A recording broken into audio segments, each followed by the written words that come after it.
Sebelum nonton jangan lupa subscribe, like, lonceng, dan share.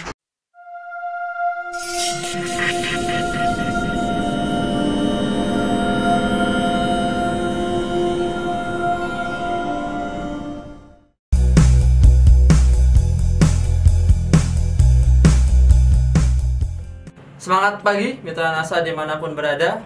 Pada kesempatan pagi hari ini kami akan bercerita bertemakan yaitu tentang peternakan. Secara umum memang dalam budidaya peternakan ada yang namanya target utama yaitu produktivitas ternak.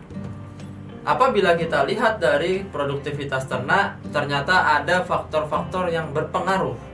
Faktor penting yang berpengaruh hanya ada dua faktor, yaitu ada dari genetik dan ada dari lingkungan. Bahkan dari genetik ini atau bibit itu pengaruhnya sampai dengan 30%. Dan sisanya atau 70%-nya adalah dari sisi lingkungannya. Tentu sebelum kita beli hewan ternak, kita memilih bibit yang terbaik. Hal itu wajib dilakukan oleh peternak karena pengaruhnya yang juga cukup tinggi. Sehingga kita harus cari bibit yang terbaik, kemudian baru kita budidayakan ternaknya. Kemudian 70% faktor lainnya adalah berasal dari lingkungan.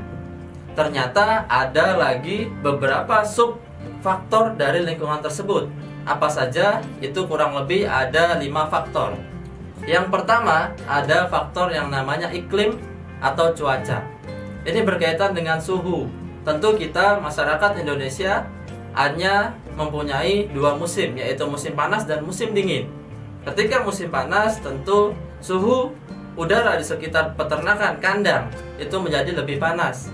Dan pada saat musim dingin, tentu kandang menjadi dingin.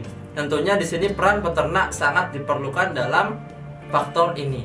Sehingga kita tidak bisa untuk merubah iklim, dan peternak yang harus bisa mengimprove atau membuat peternakannya nyaman bagi ternaknya. Kemudian faktor selanjutnya yaitu dari faktor perkandangan atau tata letak kandang. Kami di sini contohkan seperti rumah bagi manusia, kemudian kolam bagi ikan, dan kandang itu bagi hewan ternak. Tentu apabila kandang itu nyaman, bersih, maka ternak akan nyaman sehingga memberikan efek positif terhadap produktivitasnya. Sehingga kandang yang bagus, model kandang yang tepat, maka akan meningkatkan produktivitasnya. Kemudian yang ketiga, ada faktor yang namanya kebersihan. Tentu kebersihan ini perlu upaya tambahan dari peternak, karena ternak tidak bisa membersihkannya sendiri. Dan kebersihan ini ada 3 yang utama, yaitu kebersihan dari ternaknya, kebersihan dari lingkungannya, dan kebersihan dari kandangnya. Sehingga dari kebersihan ini memang penyumbang atau yang membuat berbagai macam penyakit itu ada, sehingga kita bisa pencegahannya. Kemudian yang selanjutnya ada faktor yang namanya penyakit. Perlu kita upayakan untuk pencegahan dan pengendalian apabila ternak sudah sakit. Upaya pencegahan dan pengendalian ini memang sangat berkaitan dengan kebersihan dan perkandangan. Tentu yang namanya pengendalian penyakit juga bisa berasal dari yang namanya antibodi atau kekebalan tubuh. Sehingga dalam hal ini tambahan vitamin, suplemen ternak juga sangat dibutuhkan. Dan faktor selanjutnya yang penting adalah faktor pakan. Nah, dalam hal ini di budidaya peternakan memang pakan pengaruhnya sangat tinggi, sampai dengan 70% dari biaya produksinya. Sehingga untung ruginya peternakan seringkali dilihat dari pakannya. Apakah kita bisa menghemat? Apakah kita bisa memanfaatkan pakan yang ada sehingga produktivitasnya tetap tinggi? Kemudian ada satu lagi faktor yang sangat penting, yang ini bisa mempengaruhi beberapa faktor lainnya, yaitu adalah teknologi. Teknologi apa? Teknologi yang kami ciptakan adalah teknologi NASA, yaitu teknologi yang dapat mempengaruhi dari segi faktor produksi. Apa saja? Yaitu pertama dari pakan.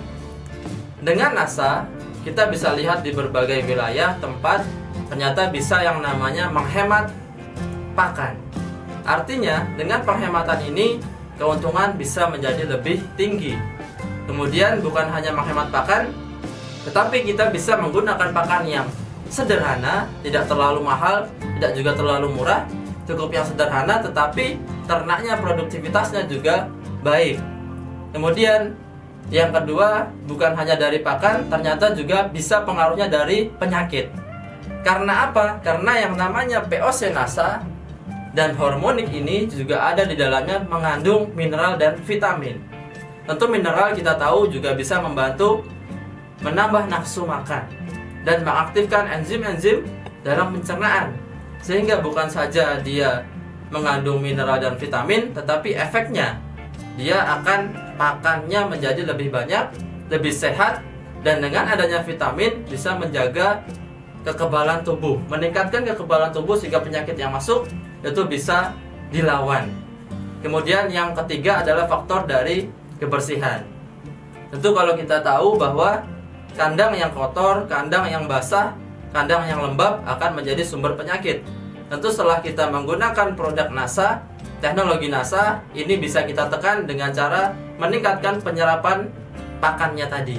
Sehingga yang keluar menjadi kotoran itu hanya sisa-sisa yang betul-betul tidak bisa dicerna oleh ternak. Sehingga kotoran tersebut sudah sangat hilang yang namanya unsur amonia. Sehingga kotoran menjadi kurang berbau atau baunya berkurang dan nantinya bisa menjadi lebih kering sehingga tidak menjadi timbul yang namanya penyakit.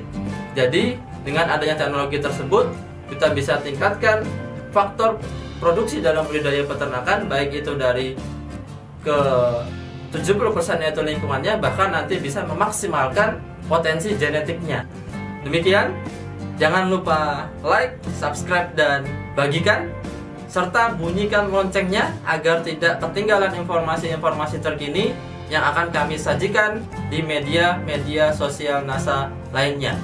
Semangat pagi!